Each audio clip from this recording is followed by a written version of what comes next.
తమ్ముడి ప్రేమ అన్నకు శాపంగా మారింది. సోదరుడు ప్రేమించిన పాపం అతని మెడకు చుట్టుకుంది.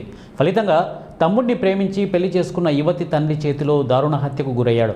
రంగారెడ్డి జిల్లా షాద్నగర్ నియోజకవర్గం ఫరూక్ నగర్ మండలం ఎల్లంపల్లి గ్రామానికి చెందిన ఎర్ర రాజశేఖర్ కుటుంబంలో విషాదం ఇది. ఇక ఎల్లంపల్లి గ్రామానికి చెందిన ఎర్ర రాజశేఖర్ తమ్ముడు చంద్రశేఖర్ గ్రామానికి చెందిన ఒక అమ్మాయిని ప్రేమించాడు. ఆ అమ్మాయిని ఈ మధ్యకాలంలో హైదరాబాదుకు లేవదీసుకొని పోయాడు. అయితే ఆ కోపాన్ని మనసులో పెట్టుకున్న యువతి తండ్రి కాగు వెంకటేష్ మరికొందరితో కలిసి అతని సోదరుడు ఎర్ర రాజశేఖర్ను టార్గెట్ చేశాడు. గ్రామ శివారులో అతన్ని స్పృహ తప్పేలా తీవ్రంగా కొట్టి కాళ్ళు చేతులు కట్టి నవాబుపేట శివారులో అటవీ ప్రాంతానికి తరలించి అక్కడ సజీవ దహనం చేశారు. ఈ ప్రేమ వ్యవహారంతో ఏమాత్రం సంబంధం లేకపోయినప్పటికీ యువకుడిని దారుణంగా హతమార్చడం విషాదం. ఈ వ్యవహారం షాద్నగర్ పరిధిలో సంచలనం సృష్టించింది. మరణించిన రాజశేఖర్ గ్రామానికి చెందిన దళిత ఎర్ర మల్లేష్ కుమారుడు. ఈ మల్లేష్కు 4 కొడుకులు ఉండగా అందులో 3వ కుమారుడు మృతుడు రాజశేఖర్, 4వ కుమారుడు చంద్రశేఖర్. ఇతని తండ్రి మల్లేష్ గతంలో నాగర్ కర్నూలు ఎంపీ పదవికి పోటీ చేశాడు. ఇతనికి 3 భార్యలు ఉండగా 2 భార్యలు చనిపోయారు, 1 భార్య ఉంది.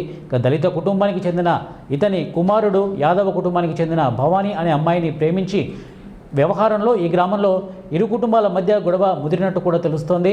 మరి ఈ కసిని మనసులో పెట్టుకొని ఈ దారుణానికి ఒడిగట్టినట్లు అర్థమవుతోంది. రాజశేఖర్ తీసుకుపోయి కావలి వెంకటేష్ బుధవారం రోజు నైట్ 11 గంటల రాత్రి అది చేసుకుని కార్లో సిఐ సాబ్ పిలుస్తుండు రా అంటని చెప్పి నేను కానిస్టేబుల్ అని చెప్పి డోర్ కొట్టి కార్లు ఎక్కించుకొని పోయిండు. ఆ ఊరికి ఏ ఊరికి సంబంధించిన ఆయన శ్రీకాంత్ అంటే ఆయన ఈయన ఇల్లు అని చెప్పి ఇల్లు దగ్గరుండి మరీ చూపించి ఆ కార్లు ఉన్న వాళ్ళు ఎవరెవరో 5 మంది చేసుకొని 5-6 మంది ఉన్నారంట. ఆయన కార్ దిగినంబడే మా రాజశేఖర్ని కార్లు ఎక్కించుకొని పోయారంట. ఆ నుంచి కార్లు ఎక్కించుకొని ఎక్కడ కార్ డైవర్ట్ చేసిరో కార్ డైవర్ట్ చేసి అది చేసుకొని తీసుకొని పోయారు. రాజశేఖర్ షాద్నగర్ అయ్యప్ప కాలనీలో చేసుకొని ఉంటాడు. ఆయన భార్య ఆయన ఇద్దరు కలిసి డోర్ కొట్టి బయటికి తీసుకొని పోయి చెయ్యి పట్టి తమ్ముడిని ఆయన భార్యని ఇద్దరిని గుంజుకోవడానికి అని చెప్పి తీసుకొని పోయారు. ఈ కార్లు చేసుకొని పోయినాక శ్రీకాంత్ అంటే ఆయన బయటికి నెట్టేసి ఆయన మాత్రం కార్లు ఎక్కించుకొని పోయి రాయకల్ టోల్ గేట్ కాడ ఫోన్ పడేసిరంట. ఆడిన పోలీసు వాళ్ళకి మేము అప్పటికి కంప్లైంట్ ఇచ్చి భార్యతో కంప్లైంట్ ఇప్పించినాం. మేము కూడా ఫోన్ చేసినాం పిఎస్కి 100కి ఫోన్ చేసినాం, 112కి ఫోన్ చేసినాం. ఆ నుంచి మిస్సింగ్ అయినట్టు కేసు పెట్టి చేసినాం. ఆ రోజు నైట్ నుంచి లేడు. ఇక తెల్లారు మాకు 2-3 రోజుల తర్వాత ఇన్ఫర్మేషన్ ఏంటంటే నిన్న ఇట్లా బాడీ ఉంది గుర్తుపట్టిన అని చెప్పి